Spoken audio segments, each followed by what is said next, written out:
సంగారెడ్డి జిల్లా నిజాంపేటలోని Narayankhed Bidar NH 161B పై ఘోర road ప్రమాదం చోటు చేసుకుంది. ప్రమాదవశాత్తు బైక్ అదుపు తప్పి నూతనంగా నిర్మిస్తున్న కల్వర్టు గుంతలో పడింది. ఈ ప్రమాదంలో నరసింహులు, జిన్నా మల్లేష్, జిన్నా మహేష్ అనే ముగ్గురు యువకులు అక్కడికక్కడే మృతి చెందారు.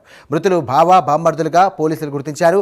ఒకే కుటుంబానికి చెందిన ముగ్గురు మృతి చెందడంతో కుటుంబ సభ్యులు శోకసంద్రంలో మునిగిపోయారు. ఘటనా స్థలానికి చేరుకున్న పోలీసులు మృతదేహాలను పోస్టుమార్టం నిమిత్తం ప్రభుత్వ ఆసుపత్రికి తరలించారు.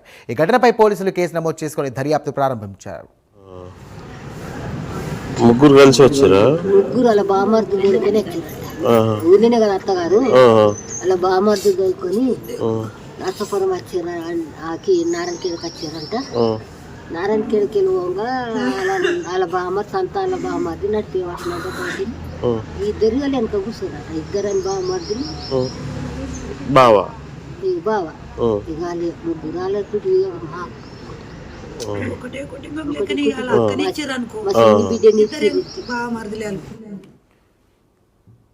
పడితే ఘటనకు సంబంధించి మరిన్ని డీటెయిల్స్ అందించడానికి మా కరెస్పాండెంట్ రాము సిద్ధంగా ఉన్నారు. రాము, చెప్పండి, అసలు ఈ ప్రమాదం ఎలా జరిగింది? ప్రస్తుతం కుటుంబ సభ్యులు ఏమంటున్నారు? ఓకే సాయిరామ్, అయితే సంగారెడ్డి జిల్లాలో రోడ్డు ప్రమాదం చోటు చేసుకుంది. అయితే నారాయణఖేడ్ పరిధిలో ఉన్నటువంటి డబుల్ బెడ్రూమ్ ఇళ్ల సమీపంలో అయితే ఈ ఘోర ప్రమాదం అయితే చోటు చేసుకున్నటువంటి పరిస్థితి అయితే ఉంది.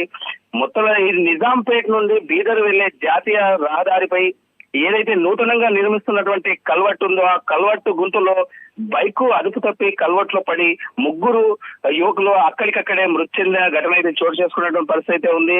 అయితే వీరంతా నారాయణఖేడ్ మండలం నర్సాపూర్ గ్రామానికి చెందిన వారుగా గుర్తించారు. అదే విధంగా ఒకే కుటుంబానికి చెందిన వారు వీరు బామ్మర్దులు అయితే పోలీసులు గుర్తించారు.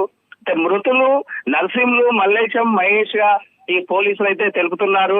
అయితే వీరు నారాయణఖేడ్ నుంచి తన స్వగ్రామమైనటువంటి నర్సాపూర్ కు బయలుదేరి వస్తుండగా ఈ ఘటన చోటు చేసుకుంది.